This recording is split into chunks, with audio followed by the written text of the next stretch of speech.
fever had teeth. It gnawed at Isla's bones, chewed through her flesh, left her shaking so violently that her own body felt like a stranger's. She pressed one hand against the rough bark of a Douglas fir, the other cradling the swell of her belly where her daughter kicked weakly as if sensing her mother's fading strength.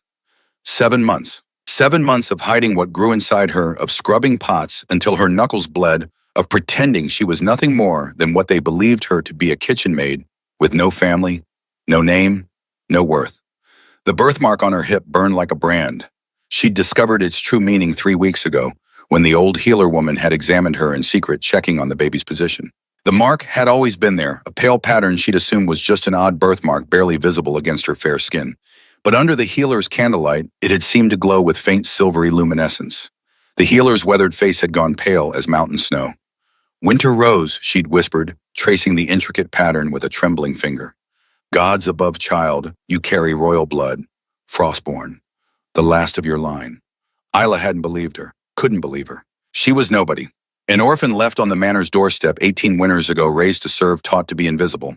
But then Lord Caspian Ravenwing had summoned her to his private chambers, and the hunger in his eyes had told her everything she needed to know. He knows. He knows what I am, and he wants it. The memory clawed at her as she stumbled forward through the pre-dawn darkness of the Wyoming wilderness, branches scratching at her arms, her thin dress already torn in a dozen places. She could still feel his hands on her shoulders, still smell the wine on his breath, as he'd leaned close and whispered his intentions. "Such power, sleeping in your veins, little kitchen mouse.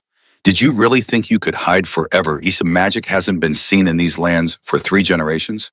Imagine what I could do with it. Imagine what we could do together. When I mark you, when I claim that Frostborn bloodline, I'll have more than just a broodmare. I'll have a weapon." She'd spat in his face. The beating that followed had been swift and brutal, his guards holding her arms, while Lord Caspian himself delivered each blow. But they'd made a mistake. They'd left her alone afterward, assuming the locked door and her broken state would be enough to contain her. They'd forgotten that desperate women with children to protect could accomplish impossible things. The window had been small. She'd been smaller. Now she walked staggered through territory that belonged to no one. The stretch of wild forest between Caspian's lands and the border of the Iron Peak Kingdom. Her feet were bleeding. She couldn't feel her toes anymore. Something strange had sustained her these past 3 days. A coldness in her blood that pushed back against the fever's heat, an instinct that kept her moving when her body should have collapsed. The Frostborn magic she didn't know she possessed was keeping her alive, burning through her reserves to get her and her child to safety. But reserves didn't last forever. The fever painted the world in shimmering, uncertain colors. More than once she found herself talking to her daughter, the words slipping out unbidden. "Almost there, little one. Almost safe. He won't find us. He won't touch you. I'll die first. Do you understand? I'll die before I let him use you the way he wanted to use me." "But you're dying anyway," a cold voice whispered in the back of her mind. "The fever is eating you alive. You won't make it to the border. You'll collapse in these woods, and the wolves will find your bones come spring." "Shut up," she muttered, lurching forward. "Shut up, shut up, shut up." The trees began to thin. Isla's heart hammered against her ribs from exertion, from fever, from the desperate hope that clawed at her chest like a living thing. She could see it now, the great stone arch that marked the border crossing, carved from the same gray granite that gave the Iron Peak Kingdom its name. 2 guards stood at attention in the pale light of early morning, their breath misting in the mountain air. Iron Peak territory, the Alpha King's domain. She knew nothing about him except rumors. That he was cold as the mountain his kingdom was named for. That he'd never taken a mate despite being well past the age for it. That his justice was swift and his mercy non-existent. That he'd ruled for 500 years and would rule for 500 more unless someone strong enough came along to challenge him. But he wasn't Lord Caspian Ravenwing. That was enough. "Please," she breathed, stumbling toward the arch. "Please, please, please." The guards saw her coming. She watched their faces harden, watched disgust flicker across their features as they took in her torn dress, her swollen belly, the fever-bright wildness in her eyes. One of them stepped forward, hand dropping to the sword at his hip. "Halt, state your business." "Asylum." The word came out cracked, broken. "I'm requesting asylum, please. I have nowhere else to go. Borders closed to refugees." The second guard's voice dripped with contempt. "We've got enough mouths to feed without adding more. Go back where you came from." "I can't." Isla's knees buckled. She caught herself on the stone arch, fingernails scraping against ancient rock. "Please, you don't understand. Lord Caspian, he'll kill me. He'll take my baby. I can't go back. I can't." "Lord Caspian." The first guard laughed a cruel sound that echoed off the stones. The Ravenwing territory is 3 days' walk from here. You expect us and believe a pregnant woman in your condition made it that far on foot? I did. I swear to you I did. Please, just let me through. I'll work. I'll do anything. I have skills. I can cook. I can clean. You can turn around and take your bastards somewhere else. The second guard stepped closer, his lip curling. We don't need refugee trash spreading disease in the kingdom. Look at you. You're burning up, probably carrying plague. You think we're going to let you waltz through and infect honest citizens? Isla's vision swam. The world tilted sideways, and she felt herself falling. Felt the cold morning air rush past her face, felt nothing. Darkness swallowed her whole. She surfaced to the sound of arguing voices, distant and distorted, like they were coming through water. Her cheek was pressed against frozen ground, and somewhere nearby someone was shouting, "Found her like this, my king." She collapsed before you could what? A new voice deeper than the others, rough with barely contained fury. Render aid, show basic decency. She's pregnant, for God's sake. She's clearly ill, and you left her lying in the dirt like garbage. She's a refugee, sire. The protocols clearly state, I don't give a damn about protocols. Isla forced her eyes open. The world was still spinning, but she could make out shapes, the two guards standing rigid with terror, and a third figure looming over her.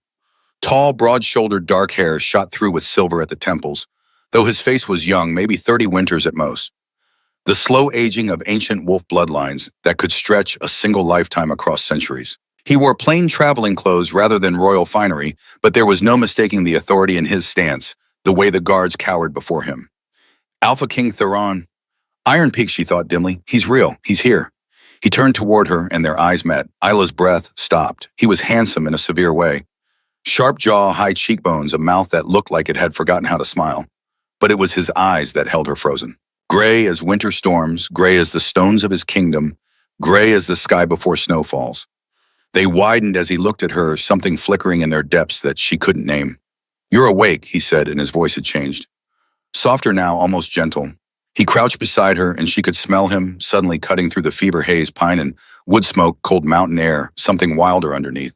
Something that made her wolf that presence she'd only recently discovered, living beneath her skin, stir and stretch, and open ancient eyes. Can you tell me your name? Isla. It came out as a whisper. Isla Frost. She hadn't meant to say it, the name that wasn't supposed to be hers, the heritage she'd only just discovered. But the fever was burning through her walls, her defenses leaving her stripped, raw and honest. The king's jaw tightened. Frost, you're certain. The birthmark. Her hand moved weakly toward her hip. The healer said Winter Rose. I didn't know. I didn't know until 3 weeks ago. I'm not lying, I swear. I believe you. He said it simply without hesitation, and something in Isla's chest cracked open at the unexpected kindness. When was the last time anyone had believed her? When was the last time anyone had looked at her like she mattered, my king? One of the guards stepped forward, voice thin with anxiety. If she's truly of the Frostborn line, the political implications are mine to manage. Theron didn't look away from Isla's face. You two are relieved of duty. Report to Commander Steele and explain why you left a pregnant woman to die at our gates. I expect your resignations on my desk by nightfall. His voice was ice, the same cold ruthlessness that had made him legendary. And if I ever hear of either of you treating a refugee with such cruelty again, you won't be dismissed. You'll be executed. Am I understood? But sire, go. They went. Isla watched them scramble away, their boots crunching on frost-hardened ground. And then she was alone with the Alpha King of Iron Peak. He hadn't touched her yet. She realized he was still crouched beside her, close enough that she could feel the warmth radiating from his body, but he hadn't laid a single finger on her. I'm going to carry you, he said quietly. You can't walk, and the nearest healer is inside the fortress. I need to touch you. Is that all right? Isla blinked at him, uncomprehending. Was he asking permission? Lord Caspian had never asked permission for anything. Lord Caspian had taken what he wanted, with brutal efficiency had treated her like property had. Yes, she managed. It's all right. Theron nodded once, and then his arms were sliding beneath her, one behind her shoulders, one under her knees, and he was lifting her as easily as if she weighed nothing at all. Isla gasped as her body pressed against his chest as the heat of him seeped through her thin dress and into her fever-chilled bones. And then the world shifted. Heat flooded through her, but not the sick heat of fever. Something else entirely. Something that started where his skin touched hers and spread outward like liquid gold, like sunlight, like the first warmth of spring after a long winter. Deep inside her, in a place she hadn't known existed, something stirred. Something stretched and yawned and opened ancient eyes. Mate, the something whispered. Mine. Ours. Finally ours. Theron froze mid-step. His whole body went rigid, his arms tightening around her, a low sound rumbling from his chest. Not quite a growl, not quite a groan, something raw and primal that made every hair on Isla's body stand on end. She watched his eyes, those storm gray eyes, and saw them flash brilliant gold before settling back to gray. Impossible, he breathed. Isla couldn't speak, couldn't think. She was carrying another man's child. She was nobody. She was running for her life. And yet every cell in her body was screaming recognition, yours, home, safety, forever. Their eyes locked. The world narrowed down to just them, just his arms around her, just the bond thrumming between them like a plucked harp string, just this impossible recognition that neither of them could deny. We need to get you inside, Theron said finally, his voice rougher than before.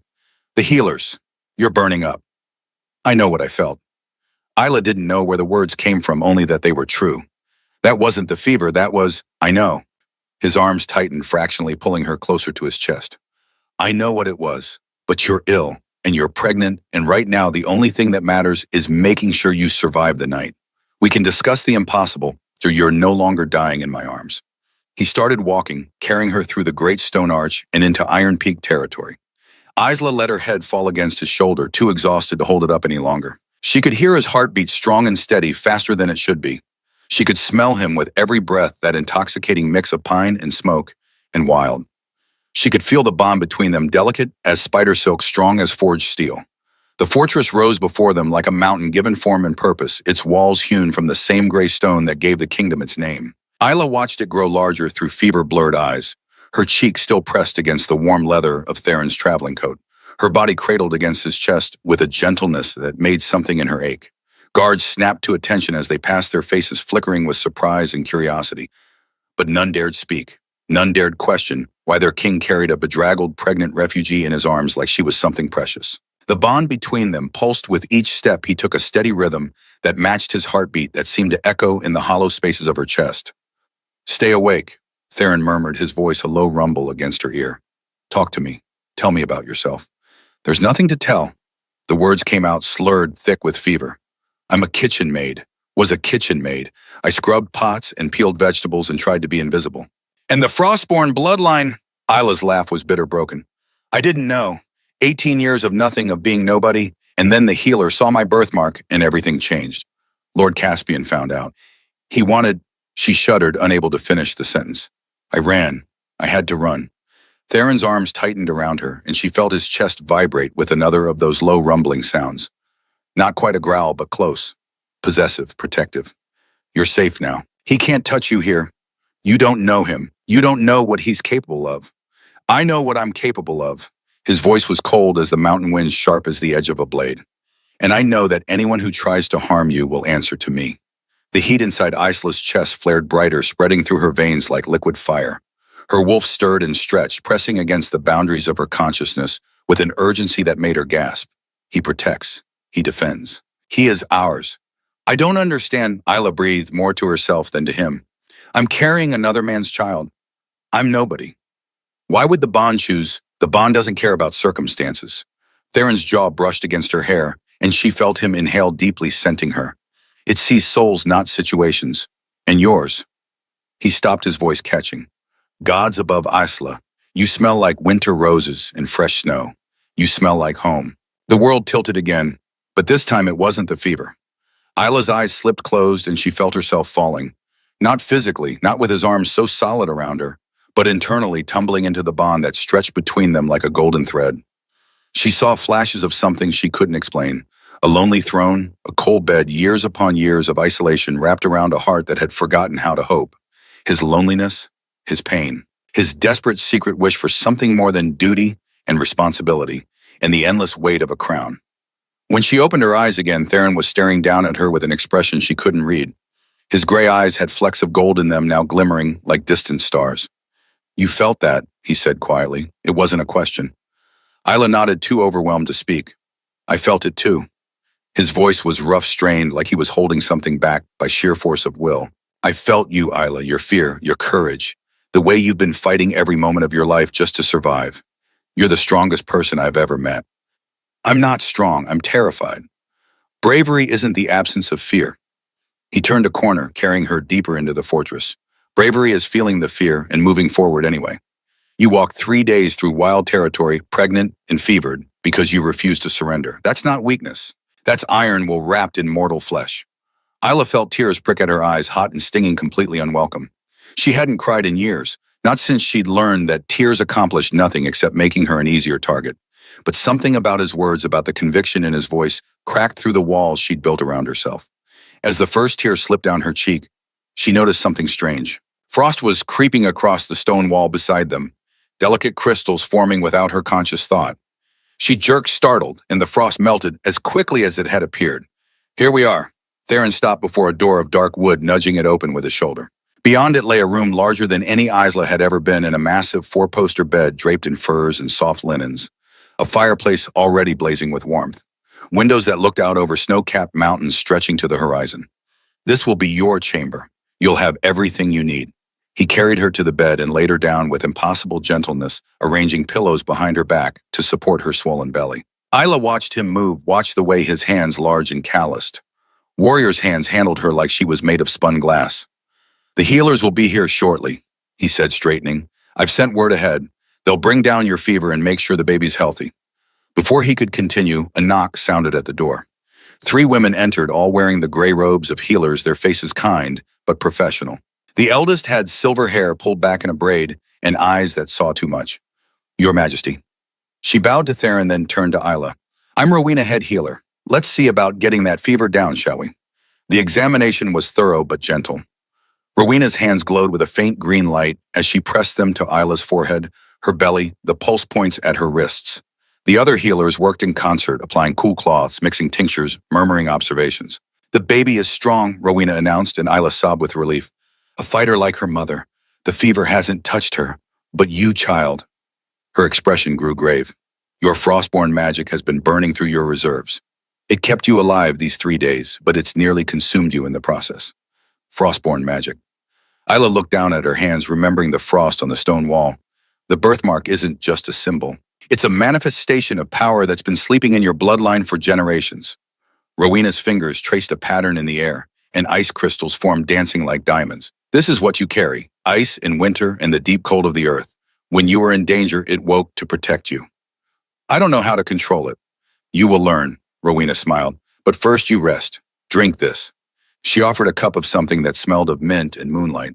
Isla drank and almost immediately felt the fever begin to ebb, replaced by a deep, bone-tired exhaustion.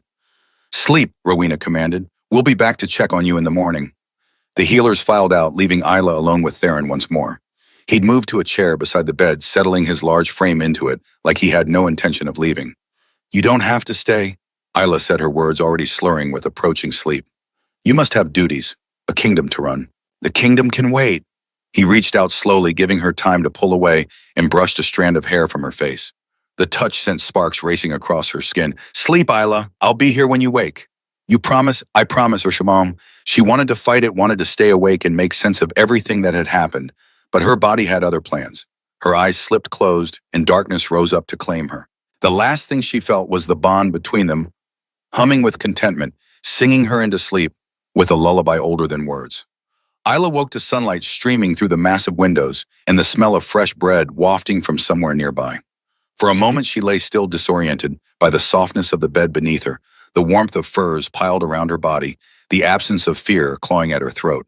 Then memory flooded back the border, the collapsed Theron carrying her across the threshold, the mate bond snapping into place like the final piece of a puzzle she hadn't known she was solving. Her hand went instinctively to her belly. The baby kicked strong and insistent, and relief made Isla's eyes sting with tears. Still alive. Still fighting. She turned her head and found the chair beside her bed empty. A flicker of something like disappointment moved through her chest, followed immediately by the bond itself, that golden thread stretching away from her towards some distant part of the fortress. Still here. Still close. The door opened and a woman entered carrying a tray. She was perhaps 60, with steel-gray hair pulled back in a severe bun and sharp eyes that missed nothing. Awake, I see. Good. The woman set the tray on a table near the window. I'm Greta Thornfield, head of the household staff. His Majesty asked me to see to your needs personally. Her gaze swept over Isla with clinical efficiency, taking in her tangled hair, her borrowed nightgown. Someone had changed her clothes while she slept, the lingering pallor of her cheeks. You look like a stiff wind would knock you over. Sit up before you fall over. Isla obeyed, too surprised by the woman's bluntness to argue. Greta nodded approvingly. Good, at least you have sense. Some of these high-born ladies would argue just to prove they could. She moved to the tray, uncovering dishes. That's breakfast. You'll eat all of it. The king would have my head if I let you waste away. The king, Isla's voice came out rough from sleep. Where is he? The court session started at dawn. Greta's expression softened slightly. He stayed with you all the night. Fell asleep in that chair around midnight. Left only when Commander Steele came to fetch him for council business. Made me swear on my life I'd be here when you woke. Something warm bloomed in Isla's chest. He'd kept his promise. Stayed while she slept. Only left when duty demanded. Eat, Greta commanded, bringing the tray to the bed. You're thin as a rail and growing a babe. Can't have you fainting again. The food was better than anything Isla had eaten in her entire life. Eggs cooked with cream and herbs, bread still warm from the ovens. Sliced fruit that must have cost a small fortune this far north in late winter. She ate slowly, savoring each bite, feeling strength flow back into her body with every mouthful. Greta watched with approval, then moved to the wardrobe. His Majesty had the seamstresses work through the night. Can't have you meeting the court in rags. Meeting the court. Isla's fork froze halfway to her mouth. This afternoon, formal presentation. The nobles need to know who you are, why you're here. Greta pulled out a dress of deep blue wool, simple but well made. Don't worry, the king will be there. He won't let them eat you alive. Isla set down her fork, appetite suddenly gone. The court. Nobles who would take one look at her swollen belly, her refugee status, and see nothing but trash to be discarded. I can't, she whispered.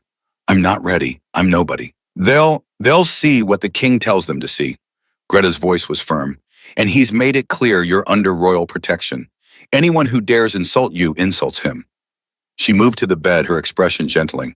Child, I've served 3 generations of Iron Peak kings. I've never seen Theron look at anyone the way he looked at you when he carried you through those gates. Like you were the only thing in the world that mattered. Whatever you think you are, whatever those bastards in Ravenwing territory told you were, get it. Here you're precious. The words hit Isla like a physical blow. Precious. When had anyone called her that? When had anyone looked at her and seen value beyond what she could scrub or cook or endure?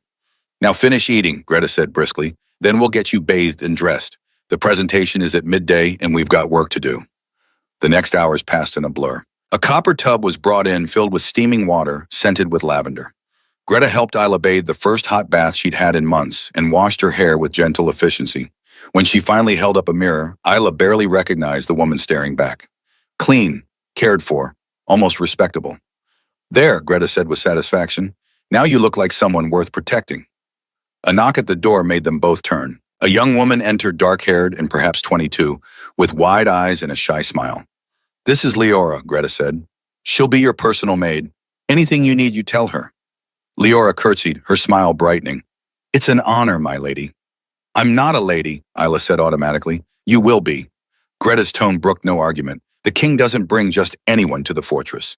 Doesn't give them the royal guest quarters. Doesn't stay by their bedside all night. Mark my words, you're more than you think. Another knock, and this time it was a guard in Iron Peak gray and silver. His Majesty requests Lady Isla's presence in the throne room.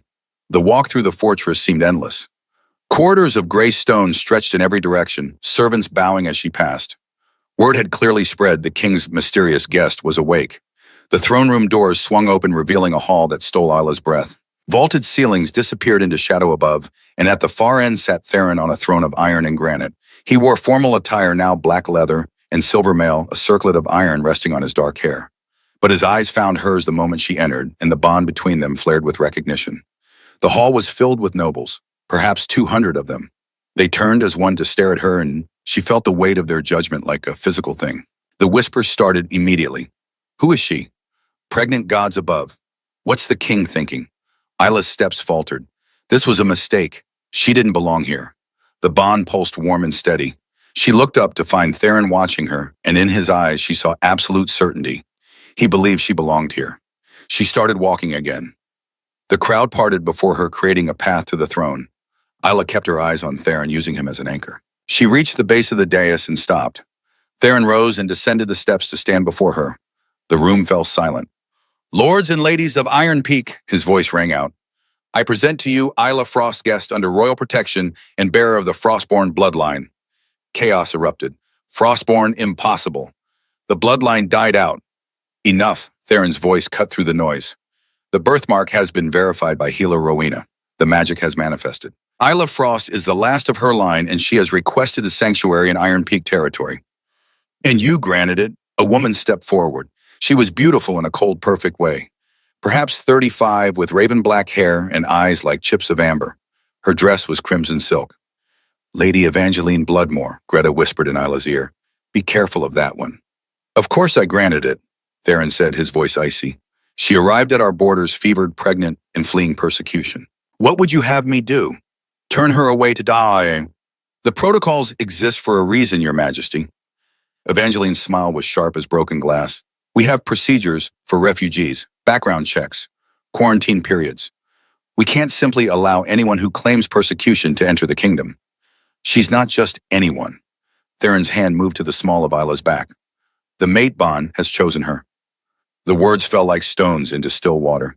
Gasps and exclamations rose to fill the hall. Evangeline's perfect mask cracked. For just a moment, Isla saw pure fury before control reasserted itself. The mate bond, she repeated carefully. How fortunate. And yet, Your Majesty, surely you see the complications. She's pregnant with another man's child. The question of succession alone is mine to address. Theron's voice had gone dangerously quiet. As is the question of who I choose to protect, to honor, to claim as mate. Do you challenge my judgment, Lady Bloodmore? It was a trap. Challenge the king and face exile, accept and lose position. Of course not, Your Majesty. She curtsied, but her eyes remained fixed on Isla. I merely express concern for the kingdom's welfare. Your concern is noted and dismissed. Isla Frost is under my personal protection. Any who wish to question her presence may direct those questions to me. Personally, the threat was unmistakable. Now, Theron turned to Isla, his expression softening. You've had a long morning. Let me escort you back to your chambers. Only when they were alone in a quiet corridor did Theron stop. I'm sorry, he said. I should have warned you. You saved me from dying at your border, Isla said quietly. You don't owe me apologies. I owe you everything. His hand came up to cup her face. 500 years, Isla. 500 years alone, and then you collapsed at my feet like a gift from the gods themselves. Lady Bloodmore, Isla said. She wants you. She's wanted the throne for 3 years, positioned herself as the logical choice for queen. Her bloodline is old, her family influential. The Council of 6 Alphas supports her claim. The Council of 6 alpha families who control the iron ore trade, 50 million in annual exports. They've been pressuring me to choose Evangeline as my mate. His thumb traced her cheek. They won't be pleased that I've found my true mate elsewhere. I'm just a kitchen maid with a bastard in her belly. You're my mate, that's all that matters. But she saw the shadow in his eyes, the weight of politics, of trade agreements, of keeping a kingdom fed. She was a complication he didn't need. Come, Theron said, let me show you something. He led her to a war room. A massive table dominated the center, covered in carved maps. Mountain ranges, rivers, territories marked in different colors. This is how I see the world, Theron said. Every threat, every opportunity, every decision that affects 10,000 lives. He pointed to the southwest. Ravenwing territory, Caspian's lands. If you were planning an attack from here to Iron Peak, what route would you take? Isla leaned over the map studying. Years of planning, her escape had taught her to read land. Not the main road, she said slowly. Too exposed. Her finger traced a path through mountains.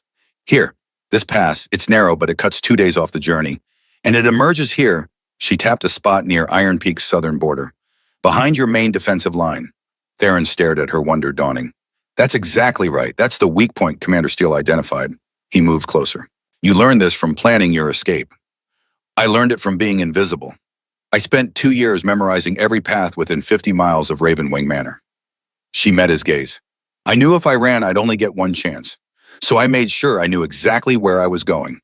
Do you see now? This is why you belong here. Because you're brilliant and resourceful, and you see things others miss. Before she could respond, the door burst open. Commander Aldrich Steele stood there, his weathered face grave. Your Majesty, we have a problem. What kind of problem? Leora, the maid assigned to Lady Isla. Aldrich's eyes flicked to Isla. Greta reported suspicious behavior. I had her followed. She was seen entering Lady Bloodmore's quarters an hour ago. The temperature seemed to drop. How long has she been in Bloodmore's service? 3 years, sire. Came with a recommendation from Evangeline's household. 3 years. The same time Evangeline had been positioning herself as future queen. What was she carrying? Isla asked quietly. Aldrich turned to her surprised. My lady, when she left Evangeline's quarters, was she carrying anything, a tray? For evening tea service? For my chambers. Understanding dawned on their faces. Stop her, Theron commanded. Now, don't let her near Isla's chambers and bring Evangeline to me, immediately. Aldrich bowed and ran. Theron pulled Isla against his chest, arms wrapping around her. I won't let her hurt you. I swear on my life, on my throne, on 500 years of existence, I will not let anyone take you from me. The bond flared between them, fierce and protective. And somewhere in the fortress, Evangeline Bloodmore was about to learn what happened to those who threatened the Alpha King's mate. The next 2 weeks passed in a strange rhythm of growing trust and mounting danger. Theron moved Isla to chambers adjacent to his own, stationed guards outside her door. Leora had been arrested before delivering the poison T-mercury compounds mixed into herbs enough to kill slowly. The maid sat in dungeons now awaiting trial, but Evangeline remained free. We have no proof she ordered it, Theron explained one evening as they shared dinner. This had become their ritual meals together, long conversations, the bond strengthening daily. Leora claims she acted alone. Won't implicate anyone. Because Evangeline has leverage, Isla said. Family, probably. Aldrich is investigating. Theron's hand covered hers. We'll find the connection. She'll have another plan. Isla met his eyes. One maid arrested won't stop her. The baby kicked hard. She was nearly 8 months along now, her belly enormous. But the child was healthy. Rowena checked daily, marveling at the strength of the heartbeat. Your daughter is a fighter, the healer said each time. Like her mother. Daughter. Everyone spoke of the baby as if she were already Theron's. Theron acted like she was his. He spoke to Isla's belly every night, telling stories of Iron Peak's history, of the mountains he'd protect her in. When he felt those strong kicks, his face transformed with wonder. She knows my voice already, he'd said one night. She's saying hello. Now with dinner finished, Isla felt the weight of everything unsaid. Theron, what happens when she's born? When the nobles see a child who's clearly not yours? He was quiet, thumb tracing circles on her hand. Then they'll see a child I've chosen to claim. A daughter I'll protect with every breath. His gray eyes found hers fierce. Blood doesn't make a father. Choice does. And I choose her. I choose you. Both of you. Tears burned behind Isla's eyes. The Council of Six won't accept. The Council of Six can accept my decision or find themselves without Iron Peak trade routes. I am still king. My word is still law. But she saw the tension in his shoulders. A knock interrupted. Commander Aldrich entered, face grim. Your Majesty, we've intercepted another letter. He held out sealed parchment. Theron broke the wax seal bearing Evangeline's crest and read. Isla watched his expression shift to thunderous. What does it say? It's addressed to Lord Caspian Ravenwing, offering detailed information about Iron Peak's southern defenses in exchange for 5 million in gold and access to the iron mines. He looked up. She's selling us out, inviting him to attack. The room tilted. Isla's hand went to her belly. She wouldn't. That's treason. That's desperation. Theron's hand clenched. She knows she's lost, so if she can't have Iron Peak, no one will. The letter mentions Lady Isla specifically, Aldrich said quietly. It promises Caspian will have access to the Frostborn heir once Iron Peak falls. Suggests the child would be useful for breeding purposes. Ice flooded Isla's veins. Terror, not magic. Evangeline was trying to deliver Isla and her daughter back to the monster they'd fled. How long until Caspian could mobilize? Theron's voice had gone cold. The letter is 2 weeks old. If he received it and acted immediately, Aldrich's expression was bleak. He could be at our southern border within 14 days, maybe less. That's now, Isla's voice shook. He could already be. We'll be ready. Theron's hand went to her shoulder. Aldrich mobilized southern battalions. 300 men to the border passes. Scouts on every approach. If Caspian moves, I want to know. Yes, sire. Aldrich hesitated. And Lady Bloodmore. Arrest her. Tonight. Charge her with treason, conspiracy with a foreign lord, and attempted murder. Theron's eyes were winter ice. She wanted to play politics. Let's show her what happens when you lose. After Aldrich left, Theron pulled Isla against him. I won't let him take you. I know. Isla pressed her face into his shoulder. I know. But fear clawed at her throat. Caspian was coming. She could feel it, and this time she wouldn't be alone when she faced him. The next morning, Isla woke to shouting. She struggled from bed, 8 months pregnant, made everything difficult, and moved to the window. Below, guards ran, weapons gleaming. Horses stamped as they were saddled. an army preparing for war. The door burst open. Theron strode in, already in battle leather, sword strapped to his back. Caspian's been spotted, 50 miles south with 150 men. His voice was clipped. I'm taking 300 warriors to meet him at the border. I'm coming with you. Absolutely not. You're 8 months and he wants me. Isla moved toward him, one hand on her belly. Theron, listen. If you go without me, this becomes a territorial dispute. 2 kings fighting over land. But if I'm there, if Caspian sees I chose you willingly, it changes everything. It puts you in danger. I'm already in danger. At least at your side I can fight. Theron stared, torn between instinct and strategy. Finally, he closed his eyes. You stay in the center, protected. And if things go wrong, they won't. If they do, you run north and don't look back. Isla nodded, though they both knew she wouldn't run. The ride south took 6 hours. Isla rode in a padded cart surrounded by guards, Theron alongside on a warhorse. The bond thrummed with tension. They reached the southern border as sun was setting, painting mountains gold and crimson. And there beyond the stone markers stood Caspian Ravenwing. He looked exactly as Isla remembered, tall, broad-shouldered, handsome in a cruel way.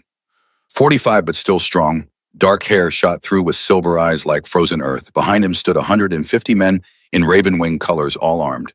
Theron dismounted and helped Isla down. She felt every eye turned to her. Lord Caspian, Theron's voice carried, you're trespassing on Iron Peak's approach. State your business or turn back. Caspian's eyes found Isla's smile like a knife's edge.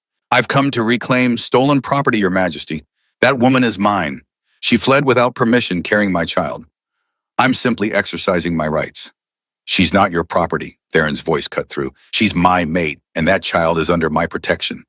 Your mate, Caspian laughed, grinding stones. How convenient. Tell me, does your mate Bond know what she really is? A kitchen maid, a nobody, a vessel I used to carry frostborn magic. His gaze raked Isla's belly. Magic that belongs to me. Magic belongs to no one, Deno. Isla's voice rang out stronger than she felt. And I was never yours, Caspian. You took what wasn't offered. You called it breeding when the word is rape. Absolute silence. Caspian's face darkened. Careful, little mouse, one word from me and my men attack. Do you think your king can protect you? I think, Theron said quietly, that you're looking at 300 Iron Peak warriors who would die for their Luna Queen, while you have 150 mercenaries who'll run when things get difficult. So yes, I can protect her. Can you protect yourself? Caspian's hand went to his belt. Isla saw it, dark metal chain links carved with runes that made her magic recoil. Frost shackles, she breathed. Very good. Caspian held them up. Forged during the Great Purge to nullify ice magic. Paid a fortune. Imagine my surprise when the spies reported you'd survived. When I realized the kitchen maid carried the power I'd been searching for. He threw the shackles. They arced through air chain, unfurling like a snake. Isla tried to dodge, but 8 months pregnant made her slow. The metal clamped around her wrists with a click like a death knell. Her magic died instantly. The cold vanished, leaving her hollow, vulnerable human. Isla gasped, falling. Theron caught her snarl tearing from his throat. Bad move, Ravenwing. Is it? Caspian gestured, men drawing weapons. Your mate is powerless. My men are ready, and I have nothing to lose. Hand over Isla and that baby and I leave peacefully. Or we fight, your mate gets caught in crossfire, and that child dies before drawing breath. Theron vibrated with violence. Isla felt his wolf clawing at skin. Don't, she whispered. Don't give him what he wants. I won't lose you. You won't. Trust me. She struggled up, Theron steadying her. The shackles were heavy on her wrist, runes pulsing. But something else pulsed the baby, kicking hard, angry at chains binding her mother. And Isla realized something. Shackles nullified magic, but not knowledge. Caspian, she called. You want me? Come get me yourself. Or are you afraid to face an unarmed pregnant woman? Isla, what? Trust me, she said softer. Then louder. You always were a coward, sending guards to hold me while you took what you wanted. Come on. Prove you're brave enough to claim your property. She saw it work. Pride and anger flashed across his face. And Alpha couldn't refuse direct challenge, especially before his men. He started walking toward her. Isla's eyes scanned ground. Their nightshade growing near border stones. Glossy blackberries poisoned to most deadly to those with certain allergies. She'd learned that in Caspian's kitchens.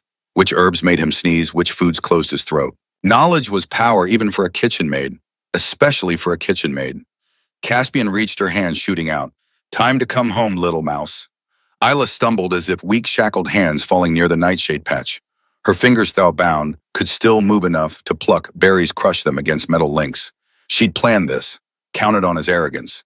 When he yanked her upright, she flung berry juice directly into his face. Reaction was immediate. Caspian's eyes went wide, throat starting to close. He was violently allergic. She'd seen him nearly die once when a careless cook used it in sauce. He stumbled backward, clawing at his face, gasping. And Theron's warriors attacked. It wasn't battle, it was slaughter. 300 trained soldiers against 150 mercenaries whose employer was choking.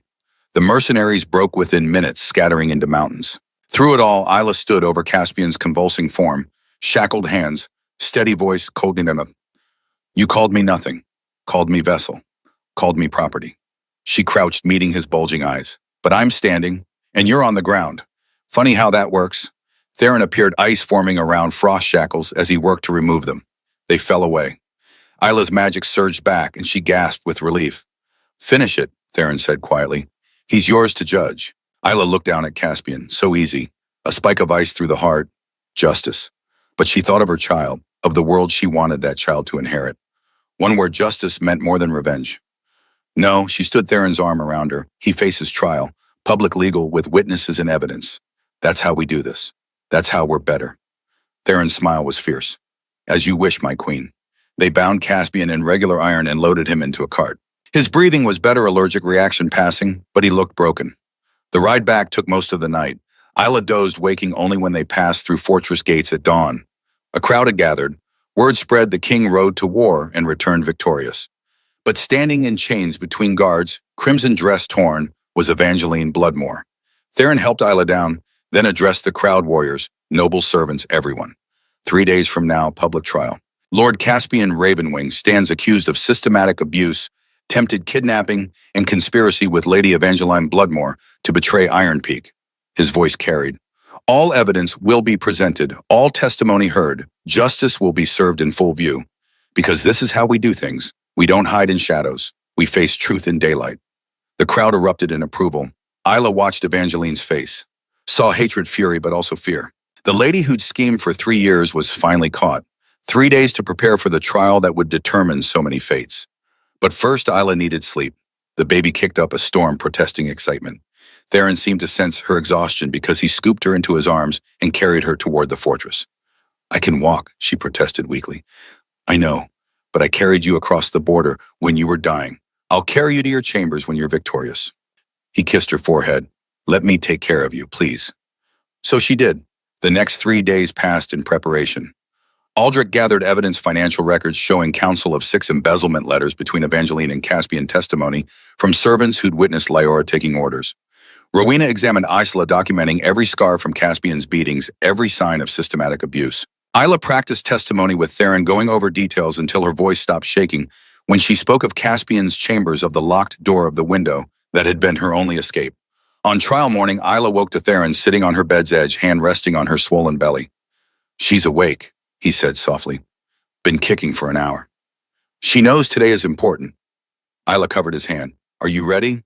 I'm not the one testifying before 400 people. Oh, concern written in every line. Are you? Isla thought. 3 weeks ago, she'd have said no. 3 weeks ago, she'd been a refugee barely surviving. But now she was the king's mate. Now she had ice magic. Now she had a king who looked at her like she hung the moon, and a daughter who would inherit all of it.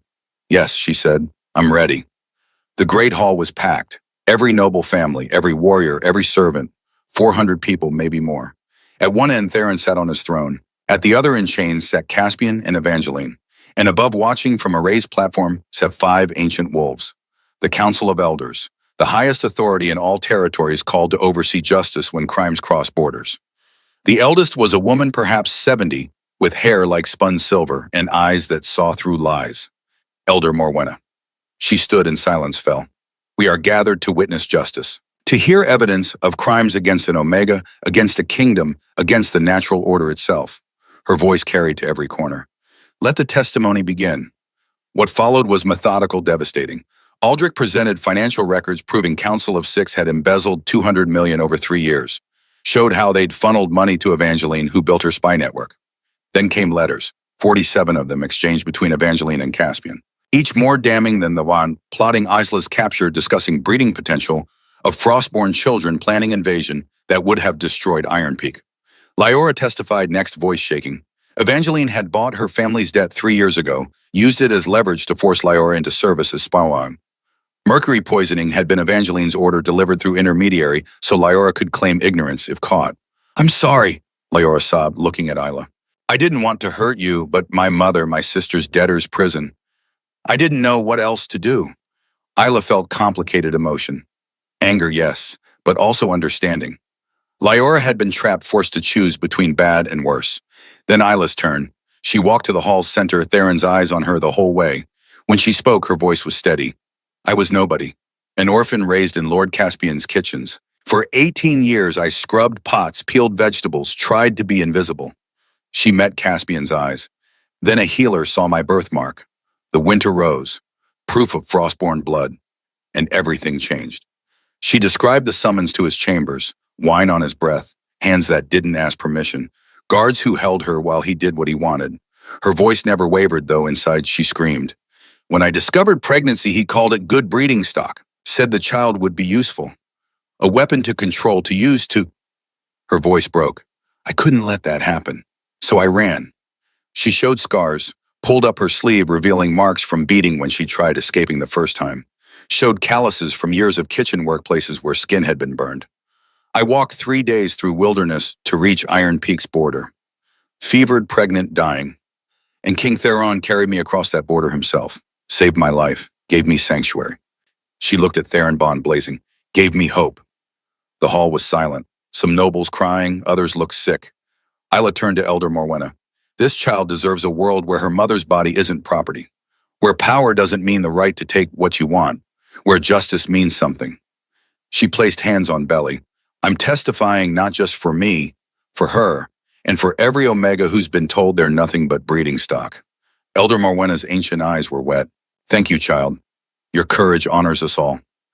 Then came the moment. One of the Council of 6 Lord Sterling was brought forward. He'd been arrested fleeing with embezzled gold. Under Elder Morwenna's questioning, he broke. "It was Evangeline's plan," he sobbed. "All of it. She came to us 3 years ago. Help her become queen, we'd control Iron Peak's iron mines. 200 million in profits. We funded her network, placed spies." He looked at Evangeline desperately. "But the invasion, that was your idea. You contacted Ravenwing. You offered him the Frostborn heir. You betrayed all of us." Evangeline's mask shattered completely. "I loved you," she screamed at Theron, voice raw. "I waited 3 years. I did everything right. I came from the right family, had the right bloodline, supported your rule, and you never looked at me, not once. But you look at her like she's my mate," Theron said quietly. "Because she is. She's nothing. A pregnant refugee with no name, no family, no worth. She's worth more than you'll ever comprehend." Theron stood descending to stand beside Isla. His hand found her fingers intertwining. "Because she survived hell and came out stronger. Because she values justice over revenge. Because when she looks at me, she sees a partner, not a throne." He turned to Elder Morwenna. "I have a request. Speak King Theron. Before sentences passed, I wish to formally claim Isla Frost as my mate before this court.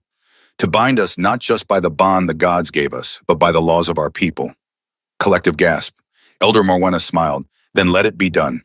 What followed was ancient, beautiful, achingly simple. Theron took Isla's hand and spoke words that had bound mates for 1,000 years. "I choose you, Isla Frost, not because fate demands it, but because my heart recognizes yours. I claim you as mate, as partner, as equal. From this day until my last breath, you are mine, and I am yours." Isla's voice shook, but words came clear.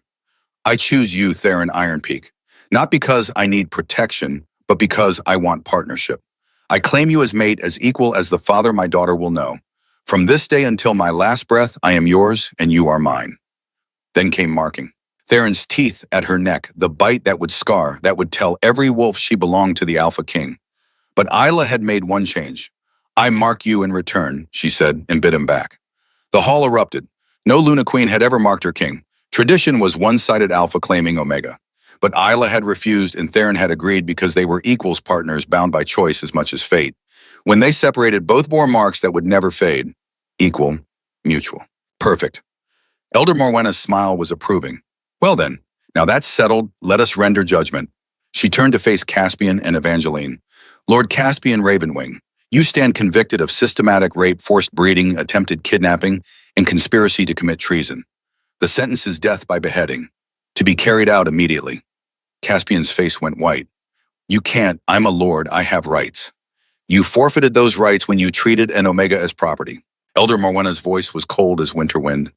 Take him to the courtyard. Let justice be swift. Guards dragged Caspian away, his screams echoing. Isla felt nothing, no satisfaction, no grief, just quiet closure.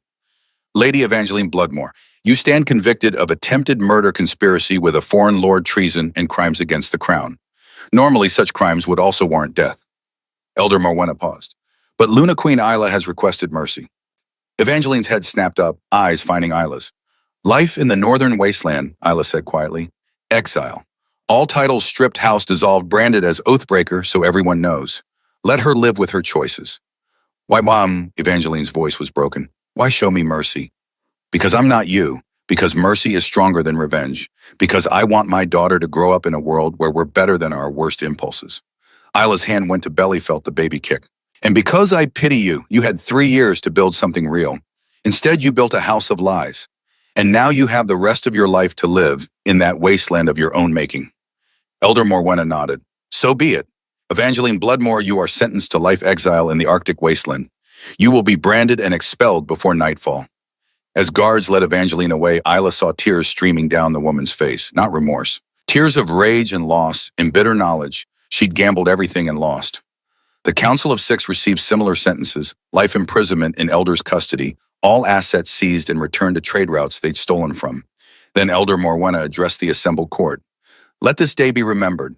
Let it be known that in Iron Peak justice is not just a word, it is a promise. She looked at Isla, ancient eyes warm. And let it be known that Luna Queen Isla Frost has shown us all what true strength looks like. Not in violence, but in survival. Not in revenge, but in mercy. Not in claiming power, but in choosing partnership. She raised her staff voice ringing. I hereby declare a new law throughout all territories under elder governance. Omega trafficking is now punishable by death. Forced breeding is punishable by death. Any alpha who treats an Omega as property rather than person will face the full weight of elder justice. This is our decree, sealed this day by the testimony of the brave and the downfall of the cruel. The hall erupted in cheers. Isla felt Theron's arm around her waist, felt the baby kick against both their hands, felt the bond between them singing with joy and relief and sweet, sweet victory. Justice had been served, and now finally they could begin their life together. 4 weeks later, as spring thaw turned mountains green and flowers bloomed in fortress gardens, Isla, now 36 weeks pregnant and ready to burst, went into labor. It was long, difficult 12 hours of agony that left her screaming and cursing and swearing she'd never do this again. But Theron held her hand through all of it, whispering encouragement, telling her she was strong, amazing, doing so well. And when Aurora finally emerged pink and perfect and screaming with the full force of her tiny lungs, the temperature in the room plummeted. Frost spread across walls. Ice crystallized on every surface. The water basin froze solid. Rowena gasped, pulling back. The baby... Isla looked down at her daughter, still connected by the cord, and saw tiny hands glowing with a silver-white light, frost spiraling from fingertips across blood-stained sheets. She has magic, Rowena whispered, awe and terror mixing. Active ice magic at birth. Frostborn power doesn't manifest until puberty. This has never been recorded in all of history. Theron reached for his daughter with trembling hands, and the moment he touched her, the frost stopped. The room warmed. Aurora's hands stopped glowing, and she simply cried. A normal, healthy newborn. She recognized you, Isla breathed. She knew her father's touch. Theron held his daughter, regardless of blood, and tears streamed down his face. She's perfect, he whispered. Absolutely perfect. She's ours, Isla said, reaching for them both. Yours and mine, forever. 3 months after that, in high summer, when mountains were warm and green, they held another ceremony. Isla stood before the assembled court in a gown of silver and white ice crystals woven into her hair by her own magic. Aurora slept in a basket at Theron's feet, tiny frost patterns dancing across her blanket. Elder Morwenna placed a crown of iron and ice on Isla's head. I present to you Isla Iron Peak, formerly of House Frost, Luna, Queen of Iron Peak territory, mate to your Alpha King mother, to your future heir, and protector of all who seek refuge. The crowd roared approval. Nobles who'd once whispered refugee trash now bowed deeply. Servants who'd watched her arrive dying now cheered for their queen. Elder Morwenna stepped forward, placing one ancient hand on Isla's head, the other on Theron's. 500 years this kingdom waited for its Luna Queen. Not for the right bloodline, but for the right heart. Her blind eyes seemed to see everything. The frost has returned to these mountains, and with it healing. May your reign be long, your love unbreakable, and your daughter. She looked down at Aurora's basket where tiny snowflakes danced. May she grow to wield power with the same mercy her mother showed today. And at the border where Isla had once collapsed in the snow, a new monument stood. Carved into its stone face were the words, "All who seek refuge find home here," carried across by King Theron, year 500 of his reign, protected by Luna Queen Isla, whose courage changed a kingdom. Below it, a smaller plaque read, "Leora's Sanctuary, where second chances begin." The maid who'd nearly poisoned a queen now ran a refuge for those trapped by debt and desperation, her own redemption found in helping others escape the chains she'd once worn. That night in their private chambers, Isla stood at the window with Aurora in her arms, Theron's arms around them both. "What are you thinking?" he asked softly. "I'm thinking," Isla said slowly, "about the woman I was 4 months ago. Dying in the snow, terrified, convinced I was worth nothing." She turned to look at him. This king who'd chosen her, this man who'd carried her across the border and into a new life. "And I'm thinking about the woman I am now, a mother, a queen, your mate. You think I made you that woman?" "No," Isla smiled. "I think you gave me the safety to become her myself." Aurora made a small sound and frost sparkled in the air above her cradle. Outside the window, unseasonable snow began to fall, dancing through summer air in defiance of all natural law. "Our daughter," Theron said, wonder in his voice, "making it snow in July." "Our daughter," Isla agreed, "who will grow up knowing she's loved, who will never be told she's property or a weapon or anything except precious." She leaned back against Theron's chest, feeling his heartbeat against her spine, feeling the bond between them, that golden thread that had saved her life in more ways than one. 4 months ago, she'd been a refugee dying at a border. Now she was home. Now she was safe. Now she was exactly where she belonged. The frost came not to conquer, but to heal. And in a fortress of iron and stone, a family built of choice rather than blood proved that the strongest bonds weren't the ones fate handed you. They were the ones you claimed for yourself.